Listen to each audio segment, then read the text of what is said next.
12 o'clock and we'll get going with our webinar today. Welcome. First of all, glad to have you in attendance, and we're really excited to help you catch up on the markets a little bit, specifically as we come out of the grain stocks and prospective plantings report on March 31st, and then also the WASDE report that came out on April 9th, a week ago here.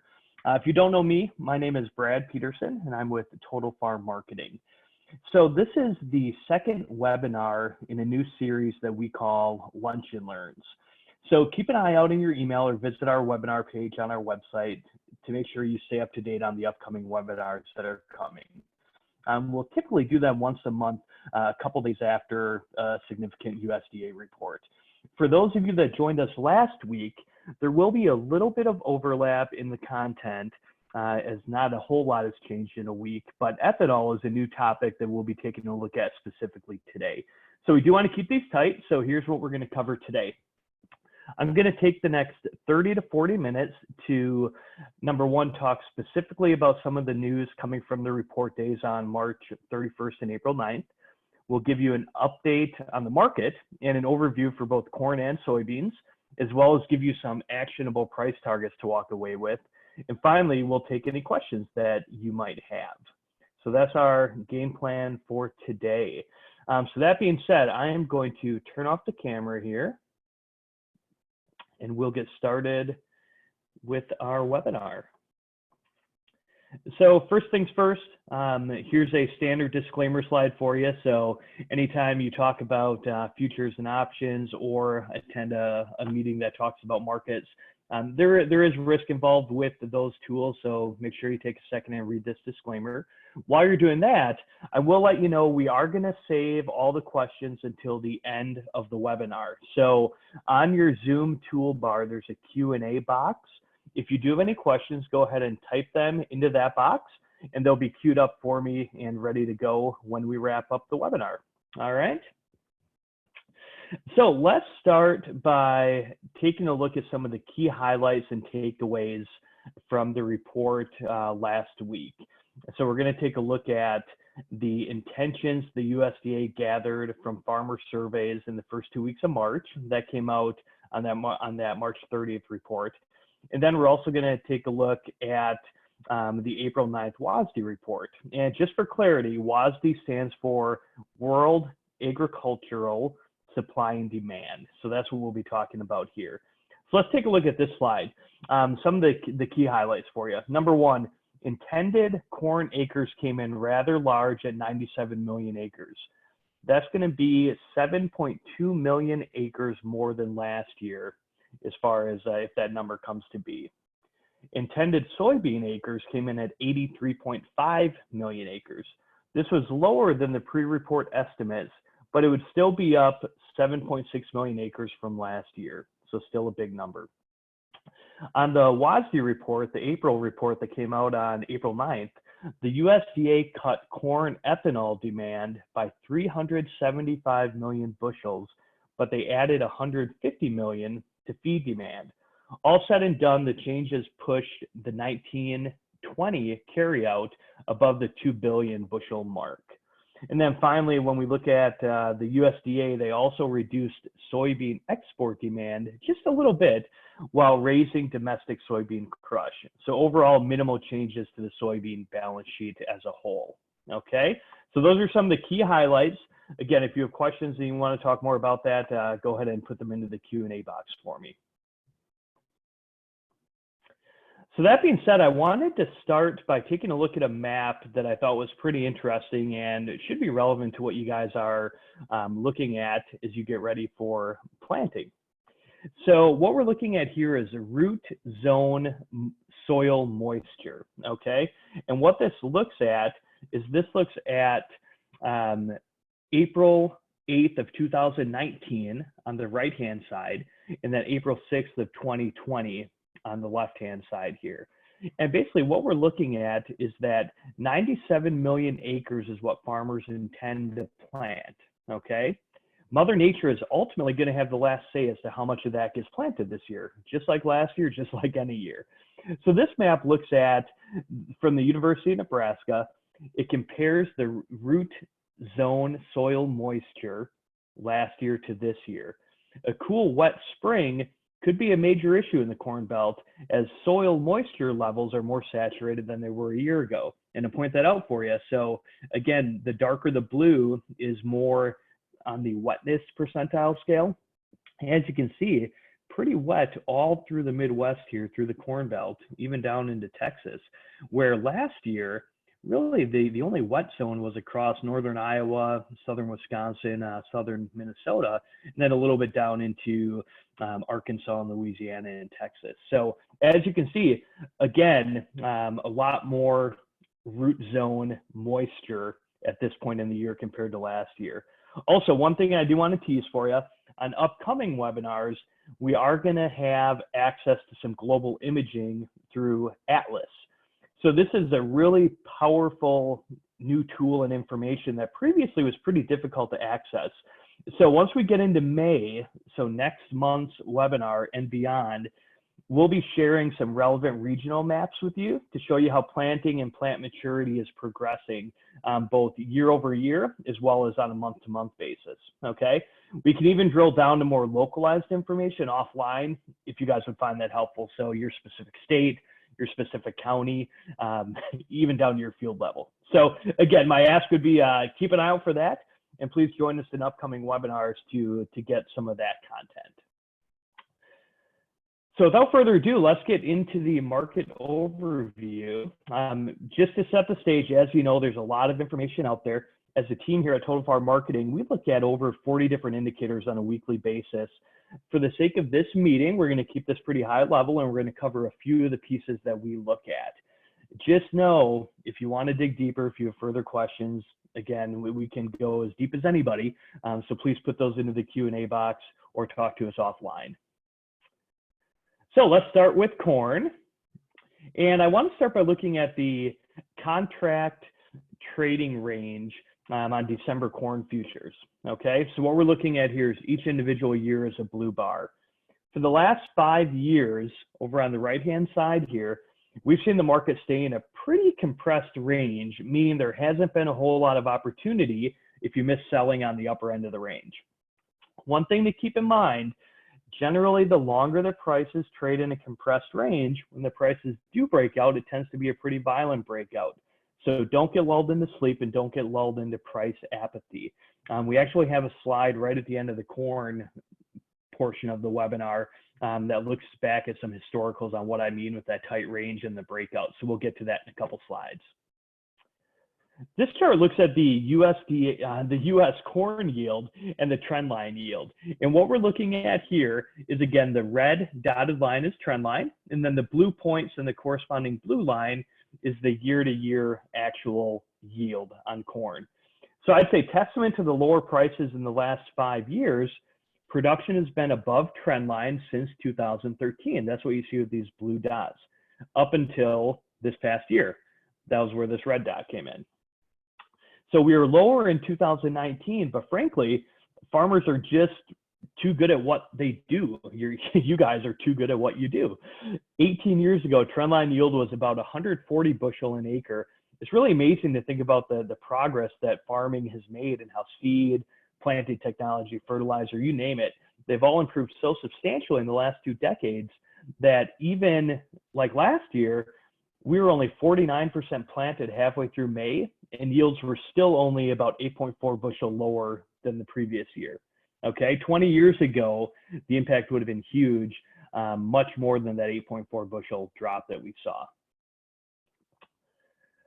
This slide takes a look at the U.S. corn stocks to use ratio. And for those of you that aren't familiar with that term, what that ratio does is it gives us a really clean idea of how the ending stocks stack up to total demand.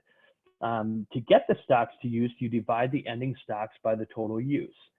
Now, a couple things I want to point out on this slide. Number one, it's not chronological left to right on the bottom here, but rather it's smallest to largest, left to right. Anything below 10%, so this line right here, is generally considered a bullish number, while anything above 15% is generally considered a bearish number. Right now, the 1920 number is this red line.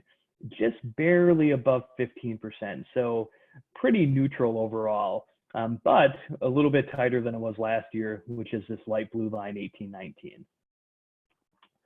Taking a look at the world corn stocks to use ratio, here you can see that right now, 1920, this orange bar is right in the middle there, right around 27%.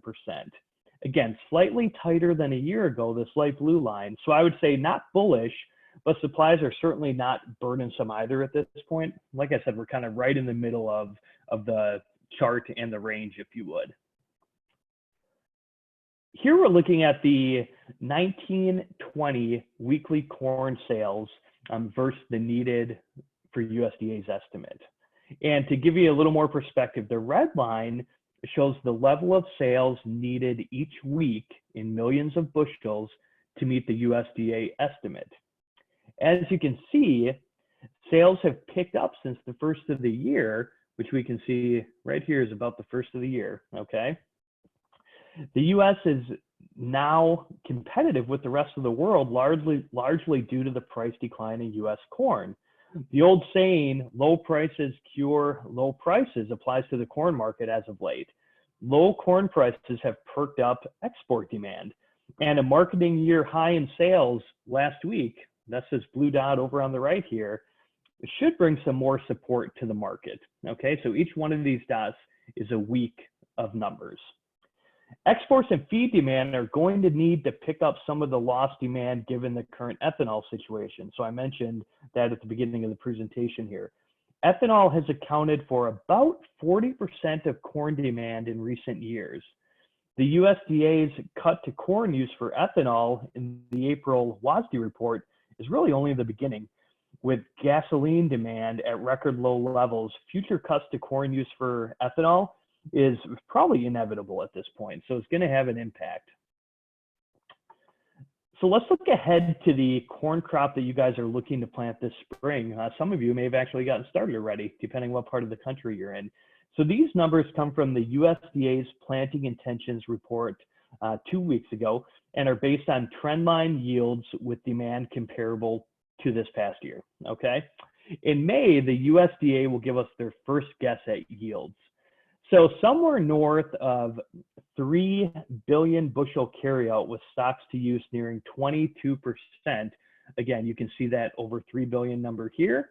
And then the intersection down here is that 21.8, almost 22% stocks to use number. That would be a huge headwind for corn prices. Harvest low futures prices below $3 would not be out of the question if that projection rang true. In fact, we have not seen a stocks to use ratio above 20% in the last 20 years. So again, that 21.8 is a daunting number at this point. Granted, it's only a projection. So like any year, spring weather and the ability to get this crop in the ground on time will ultimately have a say on where prices go. But these types of projections can be eye-opening to the worst-case scenario for prices. So I at least wanted to highlight that for you, so you had a vision of that. This chart looks at managed money positioning relative to the corn price. And here, the red line is the corn price, and the blue lines are the net position each week. Above zero is net long, and below zero is net short. So think about this as momentum trading. When prices are going lower, the funds tend to follow that and push prices lower. The same story when prices rally. So think about this as an example. Prior to the rally that we saw in spring, funds had built a record net short position, as you can see on these dark blue lines that are significantly below the zero line, where I'm highlighting here. This is part of what actually helped us rally as far as we did into last June. The funds needed to get out of their short positions, which helped add fuel to this rally and this jump in the red line that you see. So after peaking in July, they've hammered the short side again, and here we sit with depressed prices again today and a pretty significant net short positioning. Here is the current front month corn chart, and this is as of April 9th of 2020, so a week ago today. And this goes back 1 year. So a few takeaways that I would have for you here. Number one, ethanol scaling back or shutting down in some areas, it is going to hurt. There's no way to sugarcoat that. No one knows how long that's going to last, but keep in mind, things can change very quickly. We've seen that throughout history.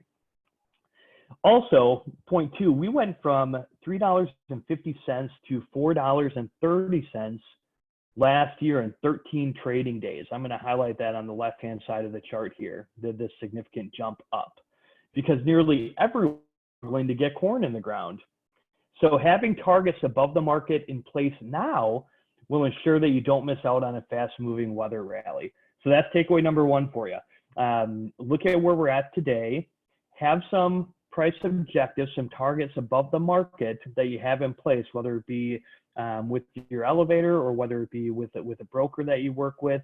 You want to have those objectives and targets in place and those orders in place. That way, if you get busy planting and things change in 13 days, you don't miss out on that opportunity. So as far as immediate objectives go, we're looking to advise on incremental sales near the $4 mark. And keep in mind, these are futures prices, okay? This is a futures chart, and the numbers I talk about are futures prices. Specifically, we're looking at $3.94 on the December contract. That's a number, especially when you consider that we haven't spent a lot of the time above $4 in the past couple of years. $3.94 is a number that we'd be looking at for some incremental sales. I would also say that right now, it can look very doom and gloom, and where prices are at, again, it can be pretty depressing, but we've yet to start planting in most of the corn belt, okay? There's a lot of time left before this 2020 crop is in the bin. So again, takeaways for you on this slide, keep that $3.94 number in mind on the December contract. And then also, as you get into planting here, have some price objectives above the market in place. That way, if we do get some kind of weather rally, you have the opportunity to take advantage of that and don't miss out on that opportunity.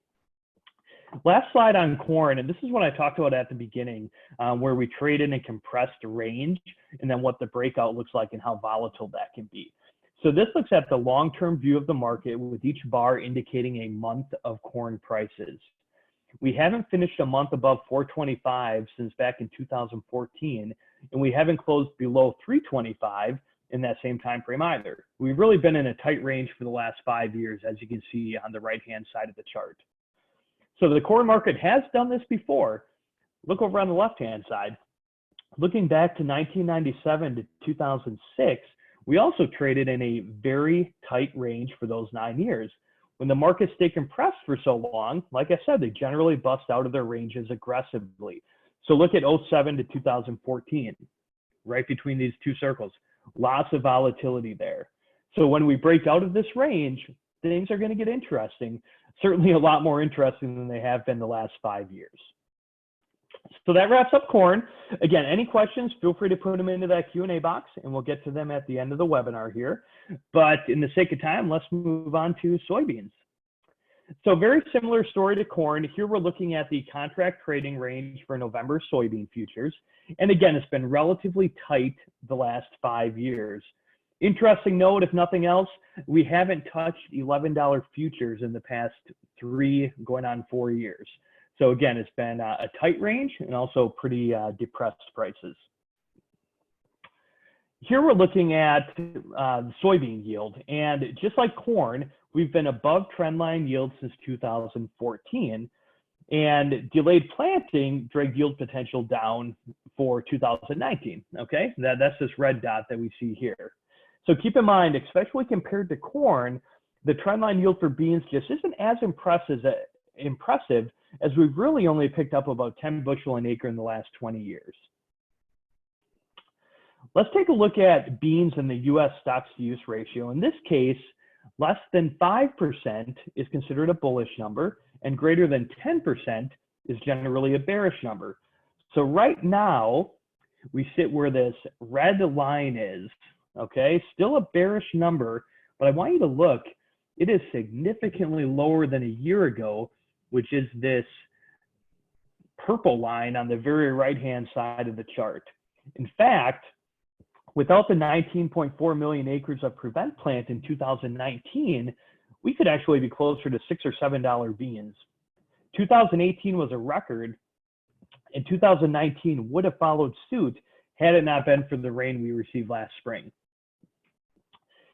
As we all know, beans is a much more global market, so taking a look at the world soybean stocks-to-use ratio, the takeaway here is that we're still in bearish territory, this red bar on the upper end of the range, but once again, the stocks-to-use ratio is lower than it was a year ago on the world stage as well. Looking at soybean commitments, this was encouraging, but it has tailed off recently. So what we're looking at here is the dark blue line is 1920 crop year, and the red line is 1819. So as you can see, 1920, we had a significant uptick. We actually passed last year's pace, but now we've tailed off, as you can see. So we're a little bit behind pace from last year, as well as looking back over the past 5 years. So these are sales that are on the books. And again, they've backed off recently with the global pandemic, COVID-19, going on all around the world. So keep in mind, sales on the books, but they could be canceled down the line. On the other hand, this looks at actual soybean shipments, okay? So shipments are decent as we sit getting into the new marketing year. Again, 1920 is this blue line. We're above pace from last year, which was this dark red line. The real question is how much China is going to need going forward as their country returns from the coronavirus lockdowns. Also, South America, they have a soybean crop ready to sell now, but they've been having all kinds of logistical issues given the shutdowns due to COVID-19, and it's really been disrupting the supply chain. In fact, domestic Chinese soybean prices, they've increased 43% in the last month, to put that into perspective for you. So South American shipping bottlenecks continue. The US soybeans may find some favor heading west into China. Once again, looking at the carryout projections and stocks-to-use ratio, this time for soybeans, we can see that beginning stocks number in the upper right-hand corner here. 2019 beginning stocks were 909 million bushels. Things could have been very similar in 2020 had it not been for the lack of acres due to the wet spring. Instead, right now, the 2020 beginning stocks are anticipated to be around 480 million bushels, a number on the top of the chart here. Less than half of what they were to start 2019. Again, on the bottom of this slide, we can see that estimated stocks to use is 13.1%, based on a 51 bushel yield and 83.5 million acres that the U.S. projected back on March 30th. Now, the USDA did cut 50 million bushel to the export number in April. This looks like a cut having to do with COVID-19. Supply chains around the world have been disrupted. China in the phase 1 trade deal is the biggest unknown in the soybean market. So if they step in and buy U.S. soybean supply and demand tables, they could tighten up pretty significantly going forward. So that's reasons to be optimistic. So let's take a look at those same numbers from the previous slide, and let's plot them on a chart that looks like this. So what we do is we take the August through November soybean stocks to use ratio each year going back to 2005. And we plot them on a chart that looks like this, and then we snap a best fit line, which is this dark blue line across the middle here. So taking a look at those numbers, what we can see is that right now, with 83.5 million planted acres and 51 bushel yield, right where this red line is, that's the current stocks to use ratio. Again, not a predictive tool, but if we can be making sales in the upper portion of this shaded area, the shaded green area, it likely is going to end up being a good sale, okay? So something near $10 looks to be a good sale given the initial projections by the USDA for 2020. So taking a look at managed money, we can see that they've held a net short position for the greater part of the last 2 years, as you can see over on the very right-hand side. Last fall, that position flipped in October. You can see they went net long. And that was really just optimism leading into the phase one trade agreement between the US and China. That optimism built once again as we started working into 2020. Now, the commodity markets did not get exactly what they were looking for with the phase one trade deal.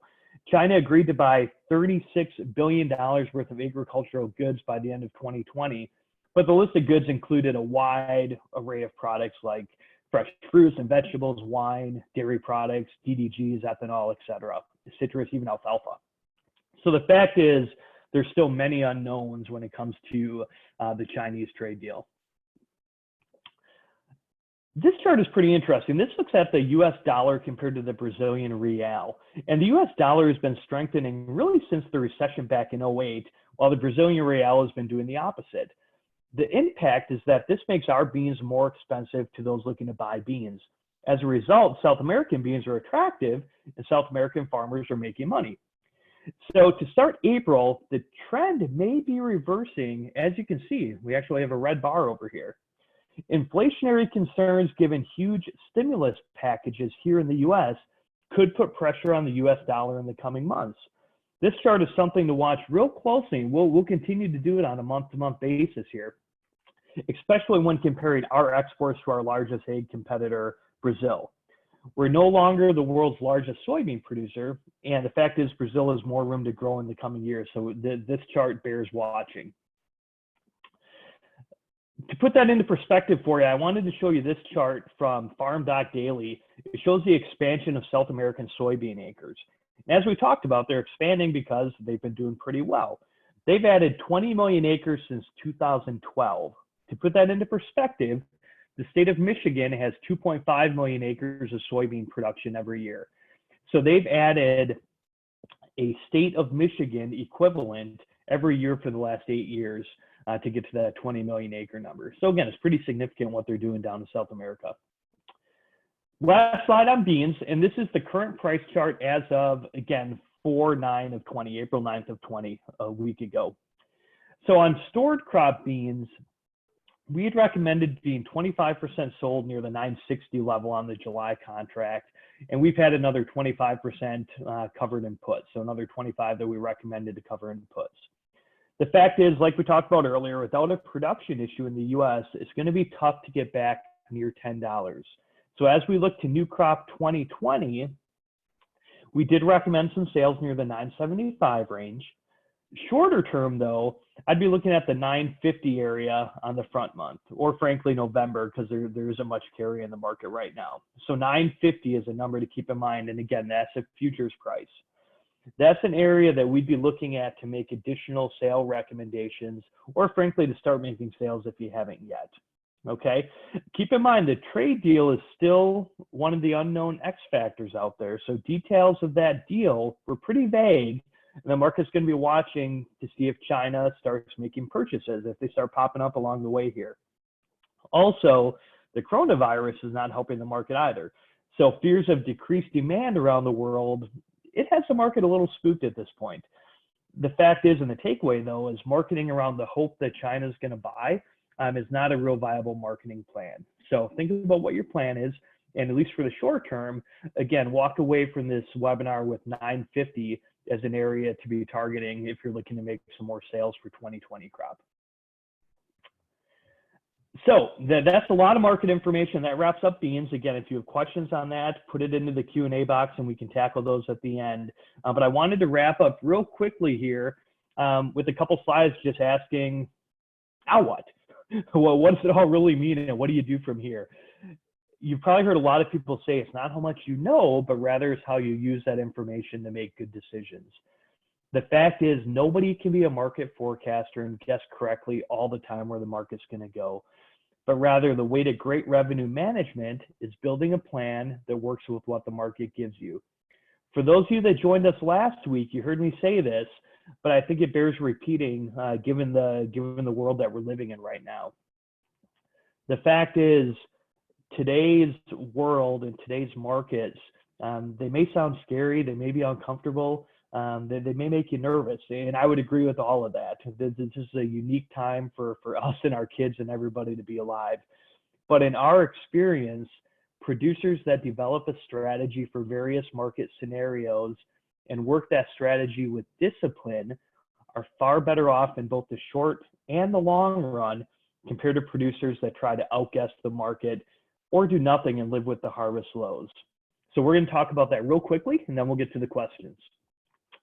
So at Total Farm Marketing, we have 4 key pillars that serve as core philosophies for our team as it relates to revenue management. I'm not going to cover these deeply, but just know that we focus on strategy as opposed to outlook. We work to develop ways to mitigate emotion in the marketing decision-making process. We focus on managing farm revenue by making sound, mathematically based marketing decisions. And we balance and test all that out ahead of time by using a process we call market scenario planning, where we measure the impact of different decisions across your entire crop prior to pulling the trigger. So my takeaway on this slide, and as we wrap up here, is whether you work on your own, you work with someone like us, or you work with us, I'd encourage you to look at adopting this approach and at least explore it. So I think, again, our experience shows that this is a real sound and practical way, even if you're doing it on your own, to manage your revenue management. At Total Farm Marketing, we truly believe in meeting producers where they're at and offering solutions across the entire spectrum of farmers throughout our country. So whether you're self-directed and simply need a newsletter, you're looking for a one-on-one brokerage relationship, or you're looking for help across your entire production with something like TFM 360, or you want to take advantage of exciting pricing tools like our managed pricing program on a piece of your crop, we have a solution for every farmer. So if we can be of help with any of these services, again, please let us know. And I'm going to close with this final disclaimer. So again, take a second to read through that, and then we're going to get to the questions. So let me take a look at the Q&A box here. Looks like we have a couple questions so far. And again, I know we are at 12:32, so I'll keep this tight because I certainly want to respect your time. So one of the questions was, how much egg products has China bought so far under the Phase 1 trade deal? Good question. So China has bought about $5.5 billion worth in the first 3 months of 2020. So about 15% of the total agreed upon amount.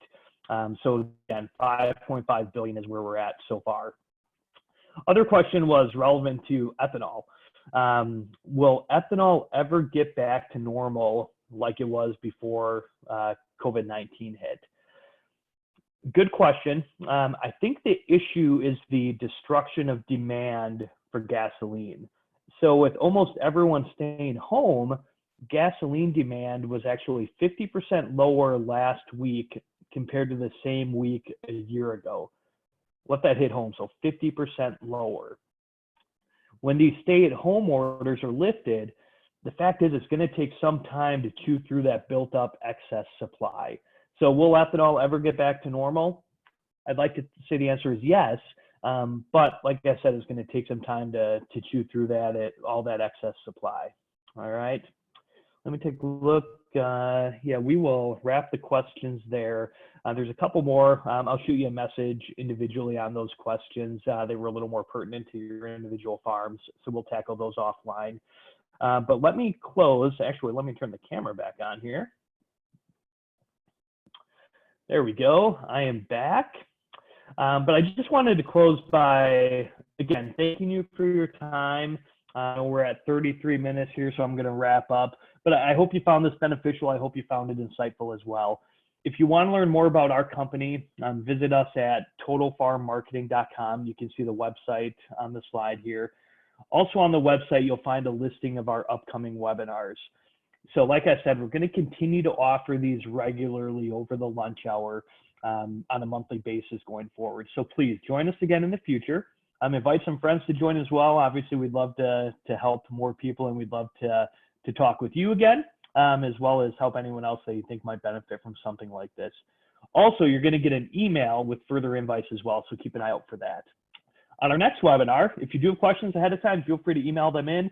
My email is brad@totalfarmmarketing.com. Would love to address any questions and be prepared to answer your questions ahead of time if you do have any. So that being said, again, I want to thank you for your time. please join us again in the future. We'd love to be a resource and a tool that you can use going forward. But in the meantime, take care, be well, and have a safe planting season. We'll talk to you down the road.